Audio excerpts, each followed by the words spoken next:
야생에서는 자연이 만들어낸 가장 아름다운 존재들이 가장 치명적인 위험을 숨기고 있기도 합니다. 지금 소개할 7가지 식물은 약한 수준부터 가장 위험한 것까지 순서대로 나열된 것으로 접촉할 경우 심각한, 심지어 치명적인 피해를 일으킬 수도 있습니다. 1. 선인장.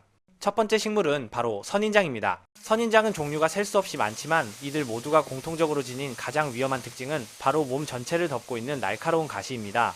이 가시는 사실 변형된 잎으로 강렬한 사막 환경에서도 수분 증발을 최소화해 생존하도록 도와주며 동시에 동물로부터 자신을 보호하는 강력한 방어 수단이 됩니다. 이 위험성을 단적으로 보여주는 사례가 1982년에 발생한 데이비드 그런드먼 사건입니다. 사막을 걷던 그는 산탄총으로 작은 선인장을 쓰러뜨렸고, 이에 대담해진 그는 근처에 있던 거대한 사과로 선인장, 사구아로 캡터스를 표적으로 삼았습니다. 몇 발을 쏜 뒤 선인장의 거대한 팔 하나가 부러져 떨어지면서 그를 짓눌러 즉사하게 만들었습니다. 사화로 선인장은 36m까지 자라기 때문에 그 크기 자체가 엄청난 위협이 될 수 있습니다. 또한 생존 관련 잘못된 상식 중 하나가 사막에서 갈증을 해소하기 위해 선인장 속의 물을 마실 수 있다는 믿음입니다. 하지만 실제로 대부분의 선인장 내부의 액체에는 산성 화합물이 포함되어 있어 구역질, 설사, 탈수를 악화시키며 심할 경우 신장 손상까지 일으킬 수 있습니다. 이 담배식물. 다음은 담배식물입니다. 이 식물에는 니코틴이 포함되어 있는데, 니코틴은 알려진 신경독 가운데 가장 강력하고 위험한 독소 중 하나입니다. 식물의 어느 부분이든 실수로 섭취하게 되면 어지러움, 두통, 메스꺼움, 불안감이 나타날 수 있으며 심박수가 급격히 증가하기도 합니다. 이후에는 심박수가 반대로 떨어지면서 사망에 이를 수도 있습니다. 하지만 실제로 생담배를 섭취해서 사망하는 경우는 매우 드뭅니다. 진짜 위험은 이 식물이 가공된 형태에서 나타납니다. 담배잎을 수확하여 건조하고 가공하고 포장하면 우리가 아는 상업용 담배가 됩니다. 이 제품은 매년 전 세계적으로 약 800만 명의 사망을 유발하며 그중 베트남에서는 약 4만 명이 흡연 관련 질환으로 사망하는 것으로 추정됩니다. 이러한 피해의 주요 원인은 단지 니코틴의 독성뿐만 아니라 니코틴이 매우 강력한 중독성을 가지고 있기 때문입니다. 3. 협죽도. 세 번째 식물은 협죽도 오레안다입니다. 이 식물은 하얀색, 노란색, 분홍색, 빨간색 등 다양한 색의 아름다운 꽃을 피우지만 그 매혹적인 외모 뒤에는 가장 치명적인 독성을 지닌 식물 중 하나라는 사실이 숨겨져 있습니다. 뿌리, 줄기, 잎, 꽃, 유액에 이르기까지 식물의 모든 부분에 강력한 독성 물질이 들어 있습니다. 이 독성의 중심에는 올레안드린이라는 강력한 화합물이 있으며 식물 전체의 높은 농도로 존재합니다. 협죽도의 잎 또는 꽃 한 장만 섭취해도 복통, 메스꺼움, 심박수의 위험한 변화, 비정상적인 증가 또는 감소 같은 심각한 증상을 일으킬 수 있습니다. 또한 이 독소는 신경계까지 손상시키며 이러한 복합적인 효과는 치명적일 수 있습니다. 심지어 식물과 가볍게 접촉하는 것만으로도 피부 염증이 생길 수 있습니다. 실제 사건. 2000년에 발생한 한 사건은 협죽도의 위험성을 극명하게 보여줍니다. 한 여성이 집안에서 남편이 죽어있는 것을 발견했다고 신고했습니다. 경찰이 도착했을 때 시신에는 외상 흔적이 전혀 없었고 경찰은 중독사를 의심하게 됩니다. 수사 과정에서 중요한 사실이 드러났습니다. 아내 안젤리나 앤젤리는 남편에게 거액의 생명보험을 들어두었습니다. 이 점과 추가 증거들을 토대로 경찰은 안젤리나가 범인이라고 결론 내렸습니다. 그녀는 25만 달러, 약 250영 USD 보험금을 노리고 남편의 음료에 간 협죽도 더하기 부동액 안티프리즈를 섞어 남편을 독살한 것이었습니다. 결국 그녀는 보험금을 받지 못했으며 남편 살해 혐의로 사형 선고를 받았습니다. 4. 벨라도나. 네 번째 식물은 벨라돈나, 즉 데들리 나이트쉐이드입니다. 이것이 이 식물의 보라색 꽃이며 그리고 이것이 윤기나는 검은색 열매입니다. 꽃과 열매는 아름다워 보이지만 이 식물의 모든 부분은 매우 강한 독성을 가지고 있습니다. 열매 한 개만 먹어도 다음과 같은 무서운 증상이 나타날 수 있습니다. 시야, 흐림, 두통, 심박수 급증, 피부 발진, 극심한 구강 및 목의 건조, 환각, 혼란 상태. 헷갈리기 쉬운 식물 비터스윗 나이트쉐이드. 이와 비슷한 식물로 비터스윗 나이트쉐이드라는 것이 있습니다. 그 꽃은 하얀색이며 이것이 그 열매입니다.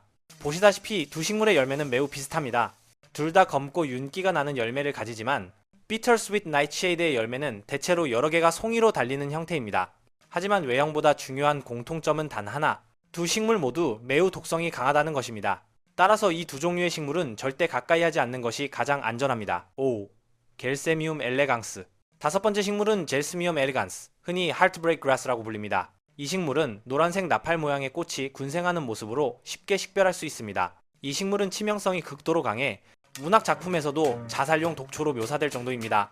일단 섭취하면 되돌릴 방법이 없습니다. 젤스미엄 엘레간스에는 케이코우민 겔세니신을 포함하여 수많은 강력한 알칼로이드 독성 성분이 들어있습니다. 섭취 시 나타나는 증상. 섭취하면 가장 먼저 다음과 같은 초기 증상이 나타납니다. 목의 통증, 어지러움, 시야 흐림, 메스꺼움.